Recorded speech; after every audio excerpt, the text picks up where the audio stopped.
فقد قال الله تبارك وتعالى في الكلام المجيد والفرقان الحميد. أعوذ بالله من الشيطان الرجيم. بسم الله الرحمن الرحيم. إنما وليكم الله ورسوله والذين آمنوا صدق الله مولانا العظيم وصدق رسوله النبي الكريم الأمين. إن الله وملائكته يصلون على النبي يا أيها الذين آمنوا صلوا عليه وسلموا تسليما. اللهم صل على سيدنا ومولانا محمد وعلى آل سيدنا ومولانا محمد وبارك وسلم. الصلاة والسلام عليك يا سيدي يا رسول الله. الصلاة والسلام عليك يا سيدي يا حبيب الله.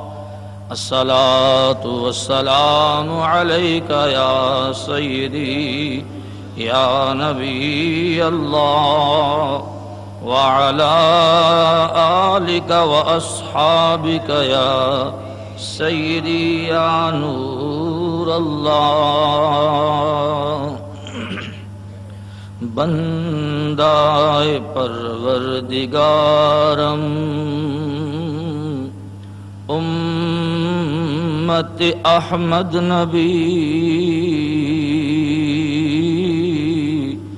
صلی اللہ علیہ وسلم. بندائے پروردگارم امت احمد نبی دوست دار چہار یارم تابع اولاد علی دو حنفیہ دارم مذہب حنفیہ دارم ملت حضرت خلیل خاک پائے غوث اعظم زیر سایہ ہر ولی خاک پائے غوث اعظم زیر سایہ ہر ولی. بندائے پروردگارم امت احمد نبی دوست دار چہار یارم تابع اولاد علی. اللہ تعالی کی توفیق خاص سے وحدہ لا شریک جل وعلا کی حمد و ثنا عرض کرنے کے بعد آقا نامدار سید الاولاق احمد مختار سب کہیے صلی اللہ تعالی علیہ وآلہ وصحبہ وسلم. آپ کی بارگاہ اقدس میں عاجزانہ مسکینانہ غلامانہ ہدیہ درود و سلام پیش کرنے کے بعد معززین و حاضرین کرام، حضور سیدنا شہباز لامکانی قطب ربانی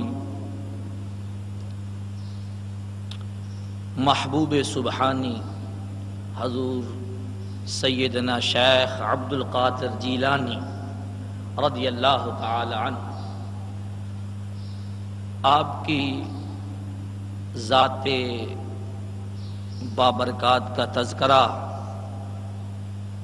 پچھلا جمعۃ المبارک سے شروع ہوا اور بات کرتے کرتے ٹائم ہو گیا، بلکہ لیٹ ہو گئے تھے، تو وعدہ یہ کر لیا تھا کہ بقیہ انشاءاللہ آئندہ جمعۃ المبارک میں بیان کروں گا۔ تو حسب وعدہ تو جب کہ پچھلا جمعۃ المبارک نے جو آیت مقدسہ میں نے پڑھی ہے، اسی آیت کے تحت 11 آیات قرآنیہ سے اللہ کے محبوبوں کا مدد کرنا یہ ثابت ہوا، اور یہ بات ثابت ہوئی کہ اللہ نے اپنے پیاروں کو اپنی صفات عطا فرما دی ہے، اپنی صفتوں سے اپنے پیاروں کو مشرف فرماتا ہے، اور ان کو پھر طاقتیں بھی عطا کرتا ہے، اختیارات بھی عطا فرماتا ہے۔ جو جس ہستی کا مالک ہو، جو جس مقام کا ہو، اسی مقام کے مطابق اللہ تعالیٰ اسے نوازتا ہے۔ اور پھر اہل اللہ دو طرح کے ہوتے ہیں، اللہ کے ولی جو ہیں یہ دو طرح کے ہیں، ایک ہوتے ہیں وہبی، ایک ہوتے ہیں کسبی۔ ایک ولایت حاصل کر لیتا ہے کسب کے ذریعے یعنی محنت کرتے کرتے، اور دوسرا وہ ہوتا ہے جس نے محنت نہیں کی ہوتی، اللہ کی نظر کرم ہو جاتی ہے، اللہ کا اس پر فضل ہو جاتا ہے، وہ پیدائش سے پہلے ہی ولی ہوتا ہے، اس کو مادرزاد ولی بھی کہا جاتا ہے۔ اور ان پر خاص عنایت ہوتی ہے، وہ اس لیے ہوتی ہے کہ ان کے آباء و اجداد نے، والدین نے اپنی زندگی میں اللہ اور اس کے رسول صلی اللہ تعالی علیہ وسلم کے احکامات پر عمل کیا ہوتا ہے، اور جو بھی کام وہ کرتی ہیں فقط رضائے الہیہ کے لیے کرتی ہیں، ان میں نمود و نمائش نہیں ہوتی تھی، وہ دنیا داری کو نہیں دیکھا کرتے تھے، وہ یہ دیکھا کرتے تھے کہ ہمارا مولا کس بات میں راضی ہے۔ تو جب ہستیاں ایسی ہوتی تھیں تو پھر پیدا بھی پیارے سیدنا شیخ عبد القادر جیلانی ہوتے تھے، جب ماں باپ ایسے ہوتے تھے تو پھر پیدا بھی بابا فرید الدین گنج شکر مسعود ہوتے تھے، جب ماں باپ اس کے پیروکار ہوتے تھے تو پیدا بھی داتا علی حجویری جیسی شخصیات ہوتی تھیں، تو جب ماں اور باپ اللہ اور اس کے رسول کا تابعدار ہو جاتا تھا تو پھر پیدا بھی معین الہند جیسی ہستی پیدا ہوا کرتی تھی۔ تو دوستو آج جو بات ہے، اور ایک اور بات بھی بتا دوں، کسبی ولی جو ہوتے ہیں، ولایت کئی دوستوں کو دی جاتی ہے لیکن ان کو اپنی ولایت کا بھی پتہ نہیں ہوتا۔ ولایت ان کے پاس ہوتی ہے، اللہ نے وہ درجہ ان کو دیا ہوا ہوتا ہے، لیکن ان کو بھی بعض اوقات علم نہیں دیا جاتا کہ میں ولی بن گیا ہوں۔ تو یہ تو ایک طریقہ تھا جو اللہ تعالیٰ اپنے محبوبوں کو نواز دیتا ہے، اپنے محبوبوں کو نواز دیتا ہے۔ ایک یا پھر کسی پر مرشد کی نگاہ پڑ جائے، کسی پر مرشد کی نگاہ پڑ جائے۔ یہ نگاہ مرشد کیا ہے، نگاہ ولی کیا ہے؟ اصل میں بات یہ ہے، نگاہ ولی جو ہوتی ہے وہ ولی کی نگاہ اپنی نہیں ہوتی، تجلی خدا، تجلی خدا اور نظر مصطفیٰ مل جائیں ولی میں تو پھر ولی بنتا ہے۔ تجلی الہیہ اس پر وارد ہوتی ہیں، اور مصطفیٰ کریم صلی اللہ تعالی وسلم کا فیض نبوت جو ہوتا ہے اس کو عطا ہوا ہوتا ہے، جس کی وجہ سے وہ پھر وہ بولتا ہے تو اس کا اپنا بولنا نہیں رہتا، کیونکہ وہ بولتا ہے اس کی رضا میں۔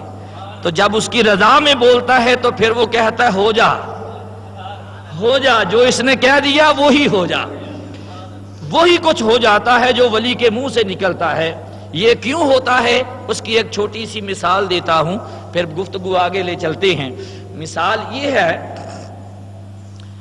آگ ہے، سادہ سی مثال ہے، آگ کے اندر لوہے کی رنگت اصل میں کالی ہے، سیاہ رنگت والا ہے، لوہے کی اصل رنگت کیا ہے؟ سیاہ۔ بقیہ اپنی مرضی، کسی کو کوئی اس کو گرین کر لے، کوئی سرخ کر لے، کوئی رنگ دے دیتا ہے اس کو، کوئی اصل اس کی رنگت جو ہے وہ سیاہ ہے۔ اب یہی لوہا جو ہے اس کا کام جلانا نہیں، اس کا کام جلانا نہیں، یہ جلا نہیں سکتا۔ اگر یہی لوہا چند گھڑیاں آگ کے قرب میں رکھ دیا جائے آگ کے قرب میں رکھ دیا جائے تو آگ کیا کرتی ہے؟ اس کالے لوہے کو اپنا روپ بھی دیتی ہے، اپنا روپ بھی دیتی ہے، اپنا اثر بھی دیتی ہے۔ اور اللہ بھی قرآن میں فرماتا ہے تمہیں کیا ہو گیا ہے، تم کیوں نہیں غور و خوض کرتے میری کائنات میں؟ جو اگر غور کرو گے تو حقیقت تمہیں اسی دنیا میں بھی مل سکتی ہے اگر غور کرو تو۔ اب اسی بات پر تھوڑا سا غور کیا جائے، آگ مخلوق ہے، اگر مخلوق کے اندر اتنی طاقت ہے کہ وہ لوہے کو جلانے کا مقام اثر بھی دیتی ہے، اپنا روپ اور رنگ بھی دیتی ہے، تو وہ خدا ہے، وہ خالق ہے، جو اس کے قرب میں رہتا ہوگا نہ جانے وہ اسے کیا کیا عطا کر دیتا ہے، نہ جانے کیا کیا عظمتیں اسے عطا کر دیتا ہے۔ تو یہی حال سرکار دو عالم صلی اللہ علیہ وسلم کی ذاتی اقدس کا ہے اور سرکار ہی کے طفیل اہل اللہ کا ہے۔ تو اسی لیے اللہ فرماتا ہے مومنو تمہارے مددگار، جو پچھلے جمعے بات ہوئی، تمہارا مددگار اللہ ہے، اس کا رسول ہے، اور وہ مومنین ہیں جو نمازیں قائم کرتے ہیں۔ ٹھیک ہے، وہ مومن کون ہیں؟ وہ شہنشاہ بغداد ہیں، وہ شہنشاہ بغداد کو ماننے والے معین الہند ہیں، وہ داتا علی حجویری ہیں، وہ بابا فرید الدین گنجے شکر مسعود ہیں، وہ شاہ محسن رحمت اللہ تعالیٰ علیہ ہیں، وہ شاہ کمال کیتھلی رحمت اللہ تعالیٰ علیہ ہیں، وہ جناب شیخ مجدد الفسانی رحمت اللہ علیہ ہیں، وہ شاہ بہاؤالدین نقش بند رحمت اللہ تعالیٰ علیہ ہیں، وہ اہل اللہ ہیں۔ اور اللہ کا ولی دنیا میں کوئی اسے مانے یا نہ مانے، لیکن جب وہ چلا جاتا ہے پھر اس کو مانا جاتا ہے، اس کو پھر بھی مانا جاتا ہے۔ لوگ اس کی قبر پر جا رہے ہیں، مزار پر فاتحہ کہہ رہے ہیں، چادریں چڑھائی جا رہی ہیں اور بڑا کچھ ہو رہا ہے۔ ایک دوست نے سوال کیا کہ قاری صاحب یہ تم چادریں جو چڑھاتے ہو قبروں پر، یہ کہاں لکھا ہے؟ یہ چادریں چڑھانا ضروری ہے؟ یہ چڑھاوے جو چڑھاتے ہو قبروں پر یہ ضروری ہے؟ میں نے کہا ہاں بھائی ضروری ہے۔ اس نے کہا وہ کیسے؟ میں نے کہا مثال دیتا ہوں۔ مثال یہ ہے کہ ایک لائبریری ہے، کتابوں سے بھری پڑی ہے، کتابوں سے بھری پڑی ہے، کوئی اٹھتا ہے اس کا جو دل چاہتا ہے وہ کتاب نکالتا ہے، دیکھتا چلا جاتا ہے، فہرست دیکھتا جا رہا ہے، مجھے کون سی چاہیے، مجھے کون سی چاہیے۔ اب کتابیں بظاہر ایک شکل کی ہوا کرتی ہیں، وہ نکالے گا، ٹھیک ہے جی ٹھیک ہے۔ میں نے کہا اگر انہی کتابوں کی الماری میں قرآن پاک پڑھا ہوا ہو، قرآن پڑھا ہوا ہو، اس پر ہم نے غلاف دیا ہوا ہے، کپڑے کے ساتھ اسے ڈھانپا ہوا ہے، اب آدمی بے وضو ہے، وہ نکالتا نکالتا کتاب، جب اس کی انگلی ہاتھ وہاں جاتا ہے جہاں غلاف میں لپٹا ہوا قرآن ہے تو فوراً رک جاتا ہے۔ کیوں رکتا ہے؟ وہ سمجھ جاتا ہے دوسری کتابیں جو ہیں وہ عام ہیں، یہ کوئی خاص کتاب ہے جس پر کپڑا چڑھا ہوا ہے، اس کپڑے نے بتا دیا کہ اس کو عام نہ سمجھنا، یہ کلام الہی ہے، لہذا اس کو بے وضو ہاتھ نہ لگانا۔ جب ساری کتابوں میں قرآن کو بھی عام طریقے سے رکھ دیا جائے تو قرآن کی شناخت نہیں ہوگی، نہیں پتا چلے گا۔ جب کتابوں میں قرآن پر غلاف چڑھا کر رکھ دیا جاتا ہے تو پھر پتا چل جاتا ہے وہ کتابیں اور ہیں، یہ کتاب اور ہے، یہ وہ ہے جسے بے وضو چھونا نہیں، تو فوراً اندر سے آواز اٹھتی ہے رے مسلمان خیال کرنا۔ تو یہی حال میں نے کہا ان قبروں کا ہے کہ جب ہم کسی قبر پر کپڑا چڑھا دیتے ہیں تو دکھا دیا جاتا ہے لوگوں وہ قبریں اور ہیں، یہ قبر اور ہے، وہ عام مسلمانوں کی ہے، یہ اللہ کے ولی کی قبر ہے، لہذا یہاں پر آؤ تو ذرا سنبھل کر آنا، یہاں پر آؤ تو ذرا سنبھل کر آنا۔ گھر اور بھی، یہ مسجد بھی خدا کا گھر ہے، اس پر کبھی غلاف نہیں چڑھایا، کبھی کپڑا نہیں چڑھا، وہ خانہ کعبہ وہ بھی تو پتھروں کا ہے، اس پر غلاف چڑھایا جا رہا ہے، بتایا جا رہا لوگوں وہ دنیا میں جتنے بھی گھر، بے شک مسجدیں خدا کے گھر ہی ہیں، لیکن ان کا مقام اور ہے، اس کا مقام اور ہے۔ تو اللہ کا ولی بے شک رہتا تمہارے اندر ہی ہے، مگر اس کی عظمت اور ہے، تمہاری عظمت اور ہے، تمہاری عظمت یہ ہے کہ تو اس کے قدموں سے لپٹ جا، ان کی عظمت یہ ہے کہ وہ کرم کر دیں تو تجھے سینے سے لگا لیں۔ تو بات اہل اللہ جو ہوتے ہیں ان کو اللہ نوازتا ہے، اللہ نوازتا ہے، تو پھر جب ان کو نواز دیا جاتا ہے تو جیسے بظاہر یہ حکومتیں ہیں دنیا میں، اسی طرح عالم روحانیت کی حکومت ہے، عالم باطنی کی بھی حکومت ہے۔ اگر عالم باطنی کی حکومت کو ختم کر دیا جائے، نہ مانا جائے، تو یہ حکومت نہیں چل سکتی۔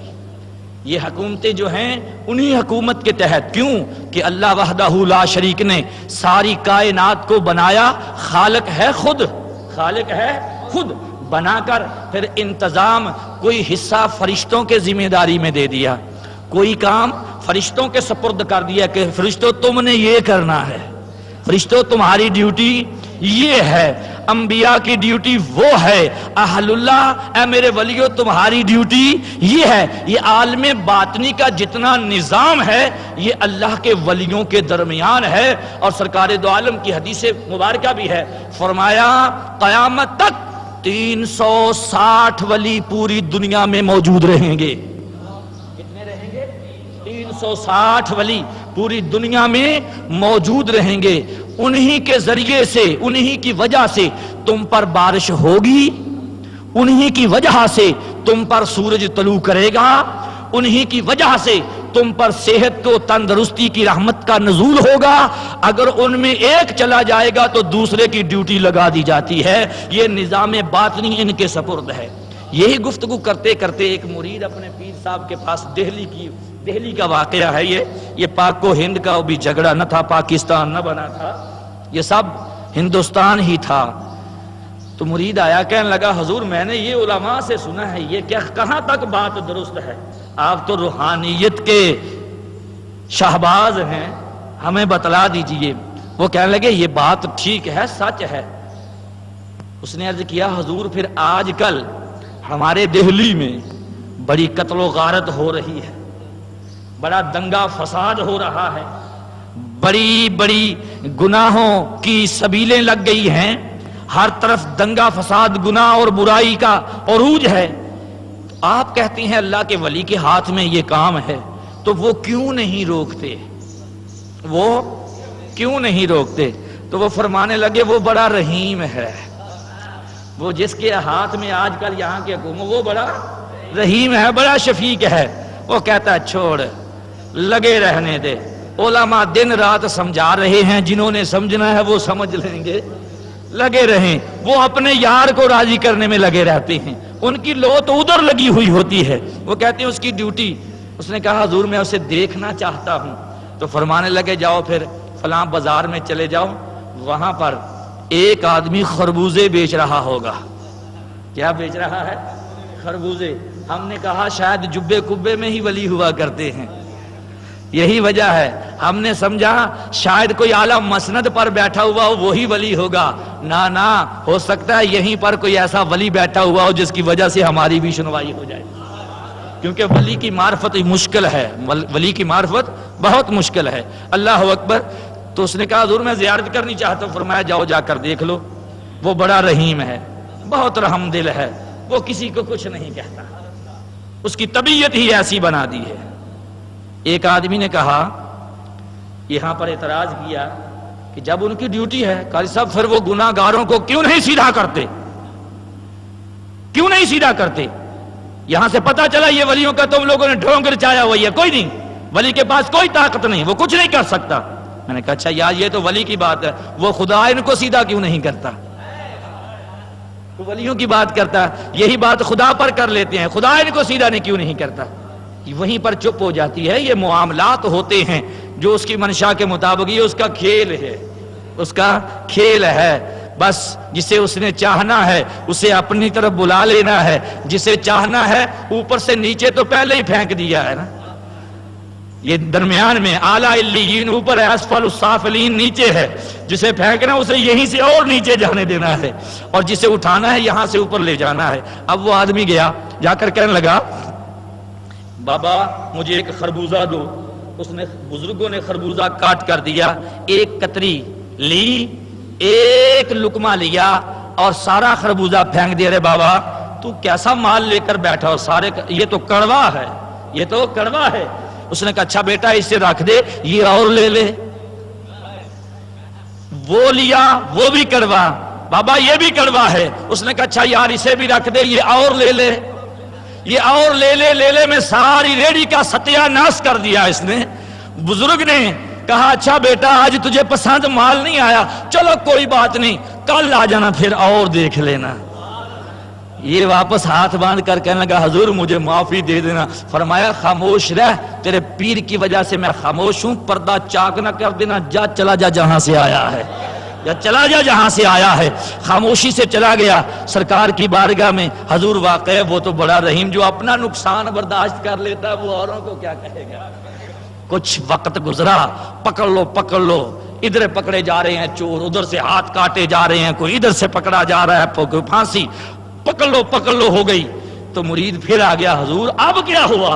اب تو چوروں کو سزائیں دی جا رہی ہیں، نظام سخت ہو رہا ہے، آج کیا ہوا؟ فرمانے لگے باطن کی حکومت بدل گئی ہے، اب ڈنڈے والا آ گیا ہے، اب ڈنڈے والا آ گیا ہے۔ عرض کیا حضور وہ کہاں؟ فرمایا فلاں بازار میں چلا جا، وہاں شربت بیچ رہا ہے، اب حرکت نہ کرنا، اب حرکت نہ کرنا۔ اللہ اکبر، چلا گیا، جا کر پہچان جو کرنا تھی، جا کر کہنے لگا حضور مجھے ایک شربت کا گلاس پلا دیجیے۔ انہوں نے ایک گلاس شربت کا بنایا، ایک گھونٹ لیا، بکایا، پھینک کر کہنے لگا کیسا شربت آپ بناتے ہیں، اس کا ذائقہ ہی اچھا نہیں۔ انہوں نے ایسے ہاتھ نکالا، ایک لگائی، فرمانے لگے سبھی خربوزوں والے سمجھ رکھے ہیں، سبھی خربوزوں میں سمجھ رکھے ہیں، نکل جا، اگر تیرے پیچھے تیرے پیر کا ہاتھ نہ ہوتا یہیں پر تجھے تیرا بیڑا غرق کر کے رکھ دیتا۔ تو آزمائش کرنے آ گیا ہے میری، اس لیے دوستو یہ نظام باطنی جو ہے یہ اللہ کے ولیوں کے ہاتھ میں کیسے ہے۔ آؤ اسی کی طرف چلتے چلتے شہنشاہ بغداد کی بارگاہ میں چلیں۔ آقا میرے مرشد، میرے آقائی مولائی سیدنا شیخ عبد القادر جیلانی حسنی حسینی رضی اللہ تعالیٰ، آپ لباس بڑا قیمتی پہنا کرتے تھے، بہت قیمتی لباس۔ اس وقت کا شہنشاہ لباس پہن سکتا تھا وہ لباس، یا آپ پہنا کرتے تھے؟ اچھا لباس پہننا، اچھا جبہ پہن کر باہر نکلا کرتے تھے، بہت ہی قیمتی ہوا کرتا تھا۔ آپ ایک دن بازار سے جا رہے ہیں، وہ قیمتی لباس پہنا ہوا ہے، ایک چور کی نظر پڑ گئی۔ اس نے کہا بڑا قیمتی مال ہے بھائی، اگر میرے ہاتھ لگ جائے تو 2-4 مہینے کی روٹی تو بن جائے گی، 2-4 مہینے کی۔ اب اس کے دل میں یہ خیال آیا، لوگ کہتے ہیں، راوی کہتے ہیں چور چوری کرنے کے لیے گیا، چور کیا کرنے گیا نہیں، میرے مرشد کی نگاہ اس پر پڑ گئی، آجا تجھے رنگ دوں، آجا تجھے رنگ دوں۔ بازار سے جب ولی نکلتا ہے تو دیکھتا ہے کس پر کرم کرنا ہے۔ اب ولی کا روایت جو ہے وہ سن لے۔ اب آپ جا رہے ہیں، چور بھی پیچھے پیچھے۔ آپ اپنے حجرے میں گئے، وہ قیمتی لباس جو تھا اتار کر کلی سے ٹانگا اور اللہ کی بارگاہ میں بیٹھ گئے۔ یہ چور اندر آیا، وہ جبہ اتار کر اس کو بغل میں دبایا، اب باہر دوڑنے لگا، دروازہ نظر نہیں آتا، اندھا ہو گیا۔ کمرے کی چیزیں نظر آتی ہیں، اندھا بھی کیسا کیا، کمرے کی چیزیں اس کو نظر آتی ہیں، شہنشاہ بغداد بھی بیٹھے ہوئے نظر آتے ہیں، نہیں نظر آتا تو دروازہ نہیں آتا۔ یہ کیوں نہیں نظر آ رہا؟ اشارہ دیا جا رہا بھی جس مقصد کے لیے تجھے بلایا ہے وہ مقصد پورا ہوا نہیں، تو میرے دروازے سے خالی جائے گا کیسے؟ اللہ اکبر۔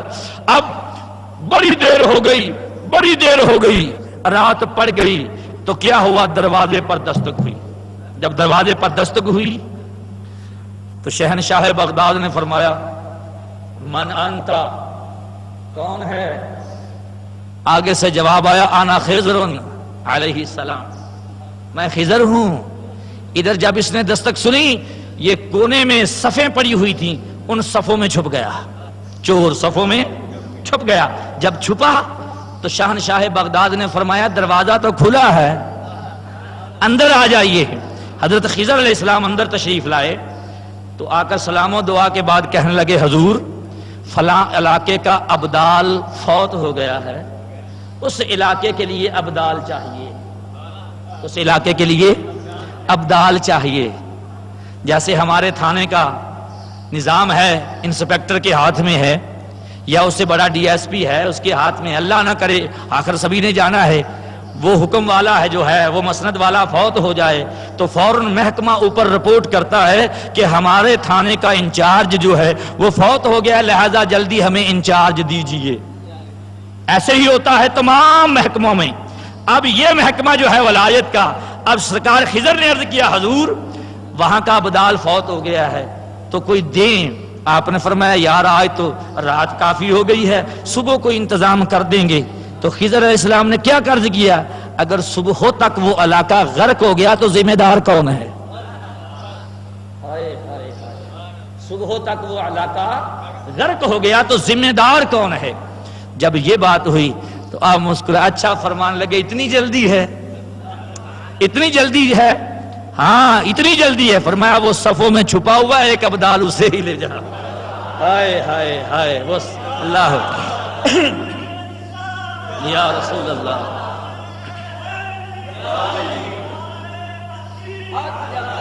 اسی لیے تو قلندر لاہور ہی بول پڑا، اس نے کہا پہچانو ان لوگوں کو۔ وہ فرماتے ہیں نگاہ مرد مومن سے بدل جاتی ہے تقدیریں، نگاہ مرد مومن سے بدل جاتی ہیں تقدیریں، جو ہو ذوق یقین پیدا تو کٹ سکتی ہیں زنجیریں۔ اگر ذوق یقین پیدا ہونا چاہیے۔ اب حضرت خضر علیہ السلام گئے، صف کھینچی، فرمایا اٹھ بے ابدال۔ اس نے کہا میں چور ہوں بابا، آپ مجھے ابدال کہہ رہے، میں تو چور ہوں۔ حضرت خضر علیہ السلام نے فرمایا چور تھا، ڈاکو تھا، بس نگاہ والے نے تجھے ابدال کر دیا ہے، نگاہ والے نے تجھ پر نظر ڈال دی ہے۔ یہ وہی حال ہوا، آگ اگر لوہے کو رنگ سکتی ہے تو اللہ کے فضل سے عنایت سے ولی بھی پھر ولی بنا سکتا ہے۔ وہ دل کو ہی تو پھیرنے کا نام ولایت ہے، کوئی بہت بڑی جائیداد تو نام لکھانی نہیں ہوتی ہے لوگوں نے، انہوں نے تو دل کو ہی ایسے کرنا ہوتا ہے۔ وہ حکومت کی بات کرتے کرتے میرے وہ آپ کی بات چل رہی، اگر صبح تک یہ علاقہ غرق ہو گیا تو ذمہ دار۔ پتوں کی میں چلے جاؤ تو یہاں پر شاہ عباس رحمت اللہ تعالی علیہ کا مزار پر انوار ہے، فقراء کی بڑی بڑی صورتیں ہیں۔ آپ ابھی حیات تھے، سن 1965 کی جنگ جب لگی تھی، اب بھی کئی بزرگ پرانے وہاں کے یہ بات جو ان کے ساتھ محبت رکھنے والے وہاں اس وقت تھے موجود، ان میں سے وہ بتاتے ہیں کہ جب 1965 کی جنگ لگی تو حکومت نے اعلان کروایا اپنے اپنے گھروں کے چراغ بجھا دو رات کو۔ ہم نے تو نہیں دیکھا، بزرگوں کو پتا ہوگا کہ دوران جنگ بتیاں رات کو بجھوا دی گئیں، کیوں؟ کہ کہیں دشمن جو ہے وہ روشنی دیکھ کر تم پر حملہ نہ کر دے، اس وجہ سے۔ لیکن پتوں کی کیا وہ جو علاقہ تھا وہاں سارے شہر کی تو بتیاں گم ہیں، بند ہیں، آپ کے آستانے کی یہ جو بتیاں ہیں ان کو بجھوا دیں، اس روشنی کی وجہ سے وہ دشمن جو ہے حملہ کر دے گا، لہذا برائے مہربانی بتیاں بند ہوں گے جائیں۔ آپ نے فرمایا ہم تو لو لگانے والے ہیں، ہم تو روشنی دینے والے ہیں، ہمارے آستانے پر اندھیرا نہیں ہو سکتا، ہم نہیں بتی بجھائیں گے۔ جب انہوں نے یہ کہا تو وہ کہنے لگے حضور حملہ ہو جائے گا۔ آپ نے فرمایا ارے کرنل ادھر میری طرف دیکھ۔ اس نے دیکھا، آپ نے فرمایا ان دونوں انگلیوں میں دیکھ۔ نظارہ کروانے والے ایسے کرواتے ہیں، فرمایا ان انگلیوں میں دیکھ۔ جب اس کرنل نے انگلیوں میں دیکھا، کیا دیکھا؟ ایک بہت بڑے موٹے لوہے کی طرح کی چادر جو ہے وہ پورے پتوں کی کے علاقے پر ایسے جناب تنی ہوئی ہے اور بند ہے پورا علاقہ۔ آپ نے فرمایا دیکھ لیا کہ جہاں تک میری حد ہے دشمن کی ایک گولی بھی اثر نہیں کرتی، آگے لاہور جانے داتا علی حجویری، آگے لاہور جانے داتا علی حجویری جانے میرے پتوں کی پر دشمن کا کوئی بم نہیں گر سکتا. اور دشمنوں نے بھی مانا کہ ہم بم پھینکتے تھے. سبز سبز چولے والے جو لوگ تھے ان کو دیکھا وہ جھولیوں میں بم پکڑ پکڑ کر دریائے راوی کے سپرد کر رہے ہیں. ارے یارو یہ اہل اللہ کا نظام ہے, کوئی مانے یا نہ مانے. وہی باتیں جو پچھلے جمعے کر گیا ہوں, یہ اللہ نے ان کو طاقتیں عطا کر دی گئی ہیں. اب شہنشاہ بغداد نے فرمایا لے جا ابدال کو. وہ کہنے لگا حضور میں تو چور تھا. فرمایا چور تھا, اب غوث کی نگاہ سے, ہائے ہائے غوث کی نگاہ سے ابدال ہو گیا ہے, ابدال ہو گیا ہے. پتہ یہ چلا کہ اہل اللہ کے قبضہ میں ہے, اہل اللہ کے قبضہ میں باطنی نظام اللہ نے دیا ہوا ہے. اب اور آگے آئیں. شہنشاہ بغداد, شہنشاہ بغداد کی کیا باتیں. ایک دن اپنی والدہ مائدہ کے پاس بیٹھے ہوئے ہیں تو کہنے لگے ماں مجھے کوئی ایسا واقعہ سنائیے جو آپ کو کبھی نہ بھولا ہو.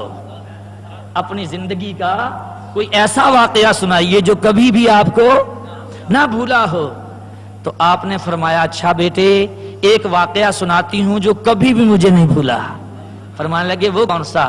کہنے لگے بیٹا میری ابھی شادی نہیں ہوئی تھی, میری ابھی غیر شادی شدہ تھی, اپنے ماں باپ کے گھر میں رہتی تھی. ایک دن میں گھر میں اکیلی تھی, گھر میں اکیلی تھی تو باہر دروازے پر سائل نے دستک دی, صدا دی مجھے اللہ کے نام پر کچھ دو. تو میں نے اپنے گھر سے کپڑا لیا, اپنے ہاتھ پر ایسے لپیٹا. جن کے پردے کا یہ حال ہو تو پھر عبد القادر ہی پیدا ہوگا نا. ہائے ہائے, پھر تو شہنشاہ بغداد جیسی ہی ہستیاں پیدا ہوں گی.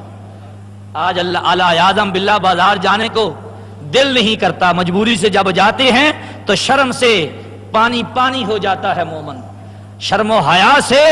آج حالات وہ آگے ہیں. میرے پیر و مرشد فرمایا کرتے تھے بیٹا فرض پردہ تو عورتوں پر ہی ہے, لیکن یہ حالات ایسے ہیں, یہ تو بد باطن ایسی نکل گئی, ایسی آوارہ ہو گئی کہ چہروں سے نقاب تک کو اٹھا دیا, اپنے آپ کی نمائش کرتی پھر رہی ہیں بازاروں میں. لیکن آج اگر تو بچنا چاہتا ہے تو تو اپنے چہرے کی آنکھوں پر حیا کا پردہ ڈال لے. وہ بے حیا ہو گئی ہے تو تو اپنی آنکھ میں حیا پیدا کر لے. تو اس لیے یہ پکڑ ہوگی, نہیں معافی ہوگی کسی کو بھی, ہوگی پکڑ قبر میں بھی حشر میں بھی. جو لوگ اپنے گھر والیوں پر کنٹرول نہیں کرتے, ان کو پردے میں نہیں رکھتے. عورت کا معنی کیا ہے جی؟ پردہ, چھپانے والی چیز. بولیے نا کیا ہے؟ چھپانے والی چیز. جس کو چھپانا ہے اس کو ہم لوگوں نے آزاد کر دیا ہے, اس کو ہمارے بد باطن حکمرانوں نے اور نشو و نما کے لیے بنا کر سامنے سٹیجوں پر کھڑا کر دیا ہے. کون سی شریعت ہے یہ؟ کون سا یہ قانون ہے؟ کہاں لکھا ہوا ہے کہ عورت کو برابری کا مقام دیتے ہوئے حکومت میں لے آؤ؟ شہنشاہ فاروق اعظم جیسی حکومت تو کسی نے نہیں کرنی نا. آپ کے دور میں تو کوئی عورت سامنے نہ آئی, دور صدیقی میں تو کوئی عورت سامنے نہ آئی, دور عثمانی میں تو کوئی عورت سامنے نہ آئی, دور علی میں تو کوئی عورت حکومت میں نہ آئی. یہ کہاں کے مسلمان ہے؟ یہ مسلمانوں پر بدنما دھبا ہیں. خدا ایسے ظالموں کو بیڑا غرق کرے جو میرے اسلام کی دھجیاں اڑاتے پھرتے نظر آتی ہیں. تو دوستو ہر ایک پر ضروری ہے اپنے آپ کو سنبھالے. گھر کی ضروریات کی ذمہ داری تیری ہے, تو پورا کرا کر. باہر کیا بات نکلتی نکلتی دور چلی جائے گی. تو شہنشاہ بغداد کی والدہ کیا فرماتی ہیں؟ یہی وجہ ہے نا کہ ہم نے نرمی کی تو برائی بڑھ رہی ہے, برائی بڑھ گئی ہے, برائی بڑھ گئی ہے. جب مرد تھا مومن, جب مرد تھا مومن, یہ خدا سے ڈرتا تھا, جرت نہ تھی گھر والیوں کی آنکھ اٹھا کر اس کے چہرے کو دیکھ لیتی. آج اس نے خدا کے احکامات کو پامال کیا, خدا کے حکموں کو اس نے توڑا, اللہ کا خوف اس نے سینے سے نکالا. گھر والیاں کیا, ایک چیونٹی نہیں اس سے ڈر رہی, ایک مکھی نہیں اس سے ڈر رہی. ارے دوستو سنبھالو اپنے آپ کو، یہ دنیا ایک دن سبھی نے چھوڑنا ہے، حساب دینا ہوگا، پوچھا جائے گا بتا بیٹی کو تعلیم کیسی دی تھی، بتا بیٹی کا لباس کیسا تھا، یہ سوال ہوں گے۔ یہاں گریبان میں فرشتے ہاتھ ڈال کر جھنجھوڑیں گے، بتا تو نے اپنی بیٹی کو لباس کیسا پہنایا تھا، بتا تو نے اپنی بیٹی اور بیوی کے لیے کیسا لباس چنا تھا، یہ سب پوچھا جائے گا۔ ارے مسلمان، آج اللہ والے نظر نہیں آتے، ہماری دعائیں قبول نہیں ہوتی، کوئی ایسا نظر نہیں آتا۔ نظر کیسے آئے جب ہمارے کاروبار ہی ایسے ہیں، ہمارے سلسلے ہی ایسے ہیں۔ ارے یارو سنبھال لو اپنے آپ کو، وگرنہ یہ دنیا تو چند دنوں کی مہمان ہے، اس کو ایک دن مالک نے سمیٹ لینا ہے۔ تو پھر وہی جن کو تم کہتے ہو نا یہ دقیانوسی باتیں کرتے ہیں، جن کو تم کہتے ہو یہ پرانی روایات کی بات کرتا ہے، یہ جدید دور سے واقف نہیں ہے، یہ دور حاضر سے واقف نہیں ہے، ان مولویوں کو سوائے پرانی روایات کے کچھ یاد نہیں۔ اور اے خدا را، اس روایات کو پرانی کہہ کر توہین نہ کر میرے اسلام کی، وگرنہ ایسے ہی پکڑ میں آئے گا کہ کوئی تجھے چھڑانے والا نہ رہے گا۔ سنبھال لے اپنے آپ کو، اپنی چار دیواری کو سنبھال، اپنے گھر کو سنبھال۔ اب جب آپ فرماتی ہیں کہ میں نے ہاتھ پر بھی کپڑا ڈالا، حالانکہ شریعت میں یہاں تک ہاتھ کو چھپانا ضروری عورت کے لیے نہیں ہے، لیکن جو حیا والیاں ہوتی ہیں، جو اللہ اور اس کے رسول کا خوف رکھنے والی ہوتی ہیں، آپ فرماتی ہیں ہاتھ پر میں نے کپڑا لپیٹا، اس ہاتھ میں خیرات لی اور دروازہ تھوڑا سا کھول کر اندر ہی کھڑے کھڑے باہر ہاتھ نکالا، اس سائل نے بدباطن نے دروازے کو دھکا دیا، اندر دیکھا صحن میں کوئی نظر نہ آیا، اس کی نیت جو تھی مجھ پر بری پڑ گئی، بری نیت سے اس نے میری طرف جو ہاتھ بڑھایا میں پیچھے ہٹی، جیسے ہی اس نے ہاتھ بڑھایا، بیٹا یہ جو گھر کی نکر ہے یہاں سے ایک شیر نمودار ہوا، ایک شیر نمودار ہوا، میرے دیکھتے ہی دیکھتے اس شیر نے اس فقیر کے، اس ظالم کے چیتھڑے اڑا دیے، تو میری عزت و ناموس کو، عصمت کو اللہ نے بچا لیا۔ تو پھر شہنشاہ بغداد مسکرائے، فرمایا اماں جانتی ہو وہ شیر کون تھا؟ ہائے ہائے جانتی ہو وہ شیر کون تھا؟ فرمایا بیٹا کون تھا؟ عرض کی اماں جس کی ماں اتنی حیا والی ہو اس کا بیٹا عالم ارواح میں بھی طاقت والا ہوتا ہے، عالم ارواح میں بھی عظمت والا ہوتا ہے۔ اے ماں وہ شیر نہ تھا، وہ تیرے عبد القادر کی روح تھی جو شیر کی شکل میں آ کر تیری مدد کر گئی۔ ارے یارو جب یہ حال ہوتا ہے تو پھر مدد ایسے ہوا کرتی ہے، یہ ہے مقام شہنشاہ بغداد کا۔ اسی لیے تو سلطان العارفین آپ کی شان میں کہتے ہیں، آپ نے کیا خوب فرمایا، آپ فرماتے ہیں دوستو اگر مجھے بغداد شہر نصیب ہو جائے، اگر بغداد کا شہر ہی نصیب ہو جائے، سلطان العارفین کتنے فنا فی الشیخ ہیں، کتنے فنا فی اللہ ہیں۔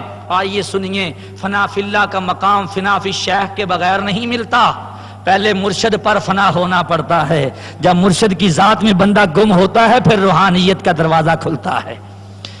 تو آپ فرماتے ہیں کہ بے بغداد شہر دی اے ہو نشانی تے اچیاں لمیاں چیراں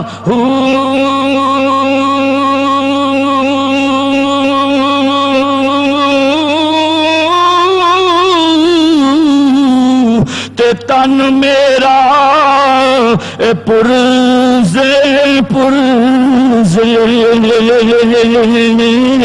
تے جوں دردی دیاں لیراں تے انہاں لیراں دی گل کفنی پا کے تے رلساں سنگ فقیراں تے بغداد شہر دے ٹکڑے منگساں تے کرساں میرا میرا میرا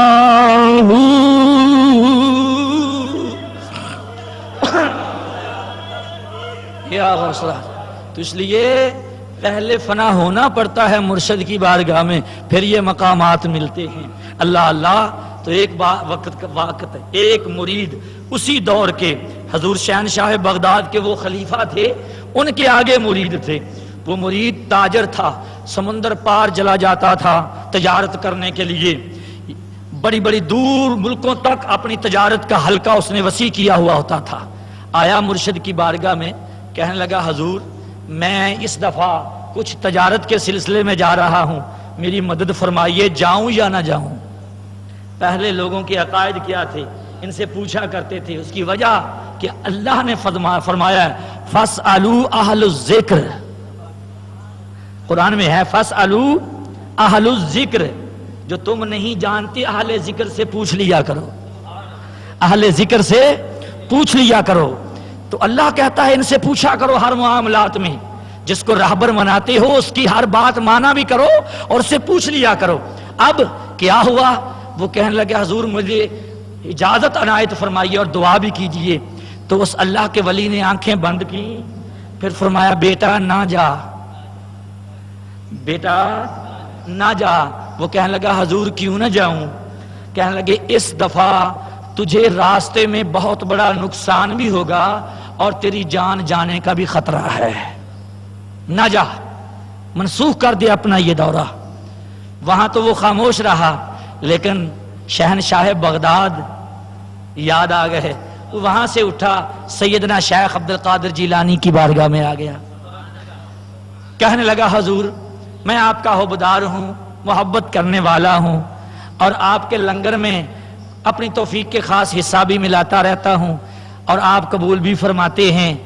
آقا اس دفعہ میں تجارت کرنے کے لیے جا رہا ہوں، دعا فرما دیجئے جاؤں کہ نہ جاؤں.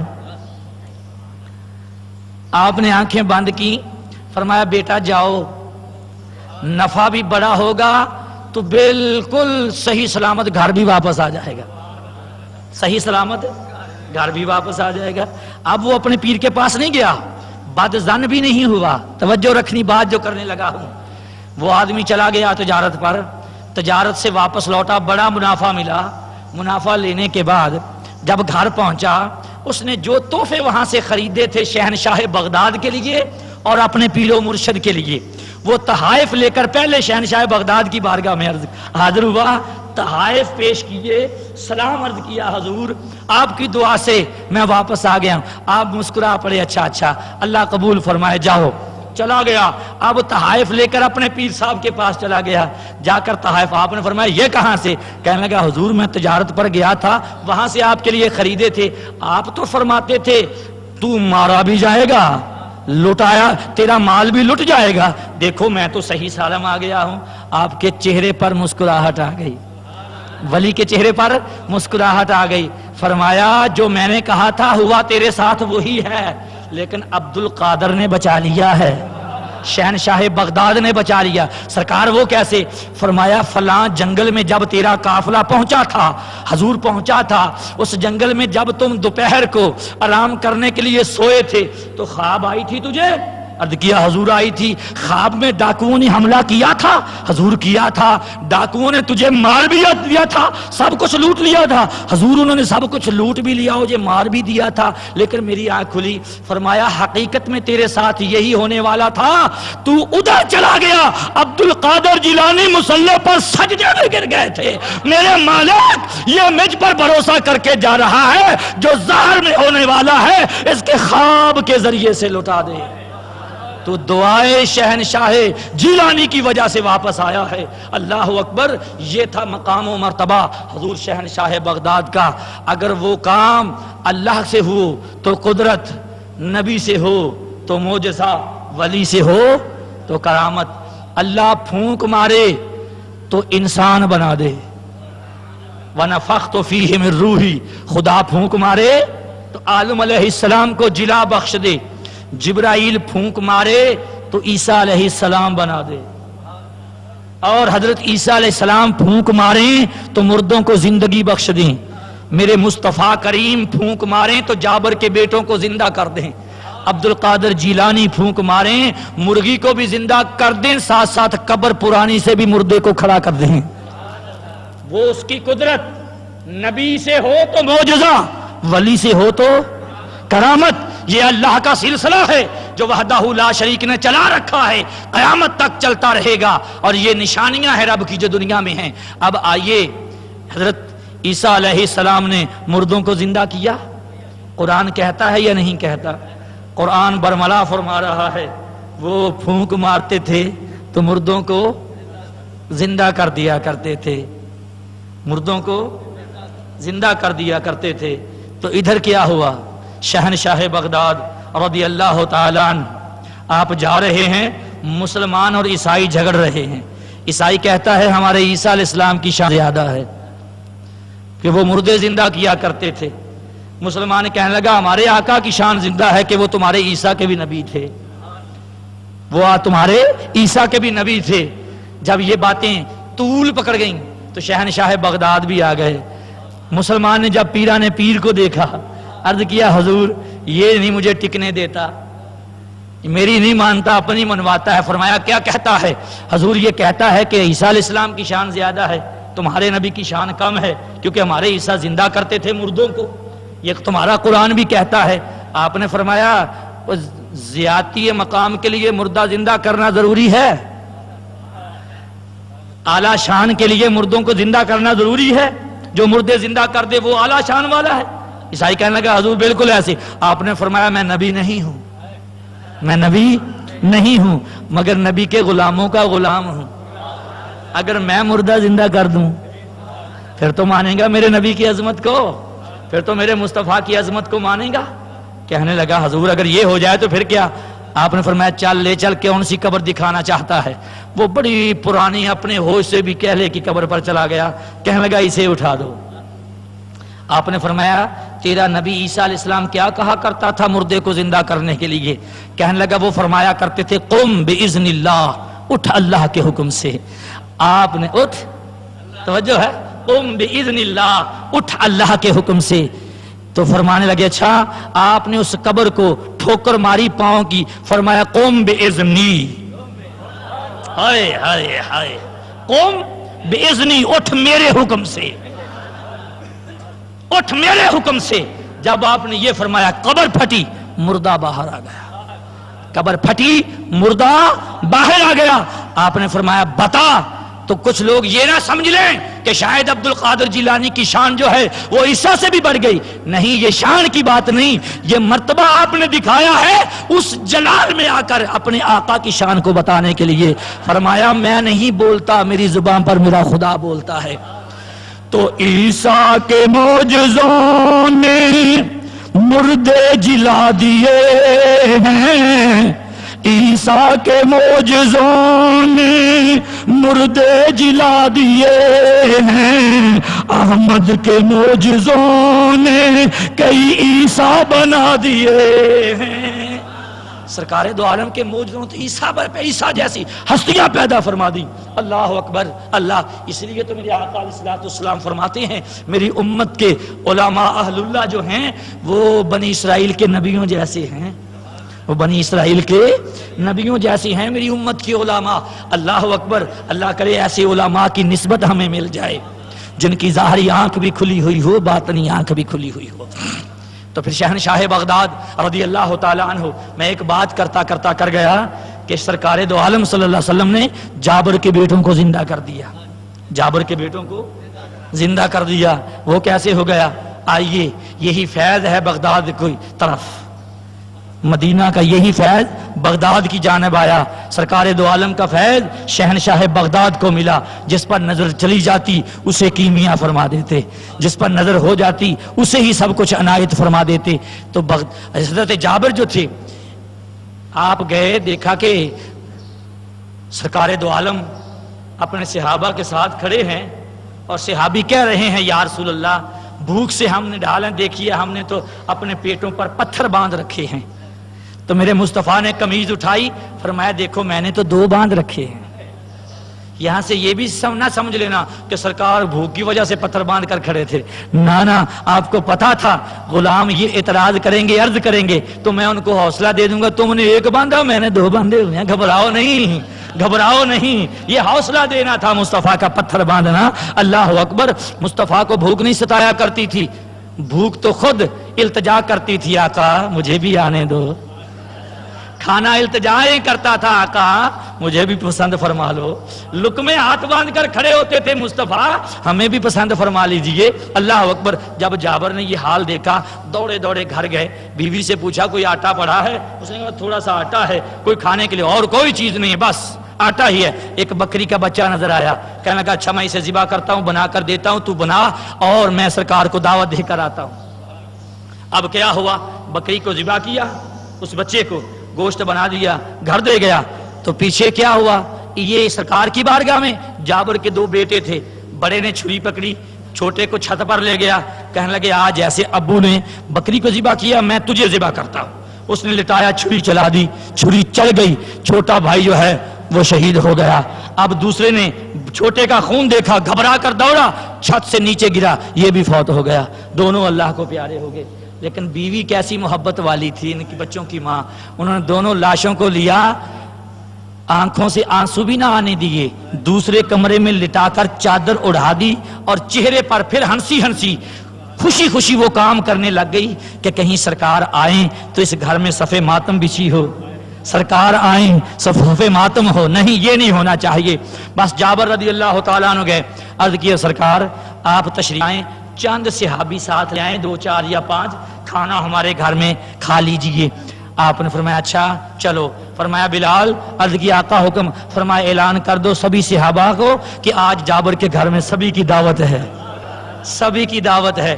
میرے مصطفیٰ کیسے اکیلے کھا لیں غلاموں کو بھوکا چھوڑ کر؟ ارے جو کچھ ہمیں مل رہا ہے یہ سب مصطفیٰ کا ہی تو صدقہ ہے۔ تو سرکار دو عالم صلی اللہ تعالی علیہ وآلہ وصحبہ وسلم نے جب حکم دیا جابر گھبرا گئے، دوڑے دوڑے گھر گئے، کہنے لگے اے اللہ کی بندی تو نے عجیب مشکل میں مجھے ڈال دیا۔ کہنے لگی کیا ہوا؟ تو نے 5 آدمیوں کا کہا تھا، میں نے 5 کی دعوت دی، سرکار سبھی کو لا رہے ہیں۔ فرمانے لگی وہاں کتنے صحابی؟ کہنے لگے 1500 صحابی ہیں، اب ان 1500 کو کیسے کھلائے گی؟ عورت جو تھی بڑی محبت والی مصطفیٰ کی عاشقہ تھی، کہنے لگی جابر کیوں ڈرتا ہے گھبراتا ہے؟ ہم نے ذمہ داری 5 کی لی ہے، 5 کو کھلانے کی ذمہ داری ہماری ہے، باقی لانے والا جانے، وہ جانے اور آنے والے جانے، جو لا رہا ہے وہ جانے، ہمیں کوئی سروکار نہیں، غم نہ کر پریشان نہ ہو۔ جابر کہنے لگا بچے نظر نہیں آتے، کہنے لگی میں حوصلہ کر کے بیٹھی ہوں، تو بھی حوصلہ کر کے بیٹھ جا، میرے مصطفیٰ آ رہے ہیں، جہاں سے نبی گزرتے ہیں خوشیاں آنی چاہیے، وہاں سے جناب گلشن کھل جایا کرتے ہیں۔ اے جابر آج گھر میں صف ماتم نہیں ہونی چاہیے۔ ہوا کیا معاملہ سنایا، جابر نے بھی حوصلہ کیا، بچوں کے چہروں کو دیکھا پھر چھپا دیا۔ سرکار آ گئے، فرمانے لگے جابر، عرض کیا آقا، فرمانے لگے جابر میرے آنے سے پہلے آٹے کو بھی ہاتھ نہ لگانا، ہنڈیا کو بھی چولہے سے نہ اتارنا۔ جب سرکار آئے صحابہ بھی ساتھ، آپ نے فرمایا اے جابر آٹا کہاں رکھا ہے؟ حضور یہ پڑا ہے۔ میرے آقا نے کپڑا اٹھایا، اپنا لعاب ڈالا۔ اب بولو تو صحیح، کیا ڈالا؟ لعاب ڈالا۔ فرمایا ہنڈیا کدھر؟ سرکار یہ بھی بن گئی ہے۔ فرمایا ادھر میرے قریب لاؤ۔ ہنڈیا آ گئی، ڈھکن اٹھایا، لعاب ڈالا۔ صحابی دیکھ رہے ہیں، سبھی دیکھ رہے ہیں، کیا ڈالا جا رہا ہے؟ کیا ڈالا؟ آہستہ بولے ہو، میں نکتہ دینے لگا ہوں کیونکہ میری طبیعت بغیر نکتے کے رہتی نہیں، کروں کیا، یہ میری مجبوری ہے، کیونکہ بندہ ہوں میں عشق کا، بندہ ہوں میں عشق کا۔ ایک دن میں پڑھ رہا تھا، ایک نے کہا بھی نبی جو ہے وہ نبوت میں بڑے ہیں، ہم امتی ہونے میں چھوٹے ہیں لہذا وہ بڑے بھائی ہیں، ہم چھوٹے بھائی ہیں۔ استغفر اللہ۔ ایک کتاب میں نے پڑھا، اس نے لکھا کہ بعض اوقات امتی عبادت کرتا کرتا کرتا نبی سے بڑھ جاتا ہے، استغفر اللہ، نقل کفر کفر نباشد۔ تو میں ان بھائیوں کے سامنے التجا کرتا ہوں، ارے بھائیو بس فیصلے کے لیے ہمارے ہاتھ میں کسوٹی آ گئی۔ کہنے لگے وہ کیا؟ میں نے کہا تو چھوٹا بھائی ہے نا مصطفیٰ کا، اپنے آپ کو کہتا ہے، ہاں ہاں، تو میرے مصطفیٰ نے لعاب ڈالا، میرے مصطفیٰ نے ہنڈیا میں لعاب ڈالا، کسی نے اعتراض نہیں کیا۔ اگر تو بھی نبی جیسا ہے، آج گھر میں جا کر ہنڈیا کا ڈھکن اٹھا اور لعاب ڈال دینا، اگر تو سلامت باہر نکل آیا تو میں بھی سمجھوں گا کچھ ہے۔ اگر نئی چپل سے مار مار کر تیرا چہرہ نہ بگاڑ دے کرما والی، جو ہے کہتا ہم بھی نبی جیسے ہی ہیں، ڈالو ہنڈیا میں لعاب، آج فیصلہ ہو جائے، اسی چمچ کے ساتھ چہرہ بگاڑ کے کرما والی نہ رکھ دے کہ تو کون ہوتا ہے ہمیں لعاب کھلانے والا۔ اللہ اکبر۔ اب آئیے لعاب رسول کا فیضان دیکھیے، لعاب رسول کا کرم دیکھیے۔ میرے مصطفیٰ نے فرمایا اب روٹیاں پکا کر لے آؤ، اور فرمایا غلاموں 10 اندر آؤ۔ کتنے اندر آؤ؟ 10 اندر آؤ۔ سرکار دو عالم فرماتے ہیں یہ جو ہڈیاں ہیں نا، ان کو توڑنا نہیں، ہڈیوں کو توڑنا نہیں، بس ان سے گوشت کھا لو، ہڈیوں کو سنبھال کر دسترخوان پر رکھتے جاؤ۔ صحابہ کھا رہے ہیں، 10 آ رہے ہیں، کھاتے جا رہے ہیں۔ جابر کہتے ہیں 1500 نے کھایا۔ وہ 2 کلو جو آٹا تھا، 2 کلو جو آٹا تھا، 1500 نے کھایا۔ جب دیکھا ہنڈیا بھی ویسی کی ویسی ہے، آٹا بھی ویسے کا۔ ہائے ہائے، یہ فیضان تھا لعاب رسول کا، نہ ہنڈیا میں کمی آئی، نہ سرکار دو عالم کے فیض سے اس آٹے میں کمی آئی۔ سبھی پیٹ بھر کر کھڑے ہو گئے، عرض کیا آقا اب کیا حکم ہے؟ فرمایا اب تمہیں اجازت ہے، میں ذرا ٹھہر کر آؤں گا۔ جابر کو فرمایا جابر، عرض کیا آقا حکم؟ فرمایا بچوں کو بلانا، آج محمد عربی تیرے بچوں کے ساتھ بیٹھ کر کھائے گا، آج تیرا نبی تیرے بچوں کے ساتھ بیٹھ کر کھائے گا۔ جابر کہنے لگا حضور بچے بڑی دور گئے ہوئے ہیں، وہ واپس نہیں آ سکتے۔ آپ نے فرمایا جہاں ہیں بلا لے، جہاں ہیں بلا لے۔ عرض کیا آقا میرے بلانے سے وہ دور ہیں، میں کیسے بلا لوں؟ جب بار بار آقا نے اصرار کیا جابر اور اس کی بیوی سے، وہ جو اندر کا درد اندر سمیٹ کر رکھا ہوا تھا، وہ اندر کا درد آنسو بن کر باہر نکلا۔ فرمایا کیوں روتے ہو میرے ہوتے ہوئے؟ عرض کیا آقا آج کیا کہوں، بچے تو دونوں اللہ کو پیارے ہو گئے ہیں۔ فرمایا لاؤ ان کی لاشوں کو۔ جب میتیں آ گئی سامنے، سارا معاملہ سنایا، میرے مصطفیٰ کی آنکھوں میں آنسو آئے۔ فرمایا جابر بڑی تکلیف سہی ہے آج تو نے، ہائے اے میرے جابر کی بیوی، اے میری غلامہ، آج تو نے بڑا حوصلہ کیا ہے، آج بڑا تو نے صبر کا دامن سنبھال کے رکھا ہے، آج کسی کو پتہ نہیں چلنے دیا اس گھر میں محمد آیا ہے۔ بچے گھر میں پڑے ہوئے ہیں، تیرے چہرے پر آنسو نہیں آئے، تو نے میرے آنے کی خوشی میں سب کو سلام کیا ہے، گھر کو سجایا ہے۔ پتہ یہ چلا جہاں مصطفیٰ کا تذکرہ ہو وہاں ماتم نہیں ہوا کرتا، جہاں مصطفیٰ ہوتے ہیں وہاں ماتم نہیں ہوتا، جہاں نہ ہو جہاں جو مرضی ہوتا۔ اچھی اور معیاری ریکارڈنگ کے لیے ہمارا پتہ نوٹ فرما لیں۔ شانی بابا ریکارڈنگ سینٹر، دکان نمبر 92، الفلاح مارکیٹ، پرانی سبز منڈی، عرب والا۔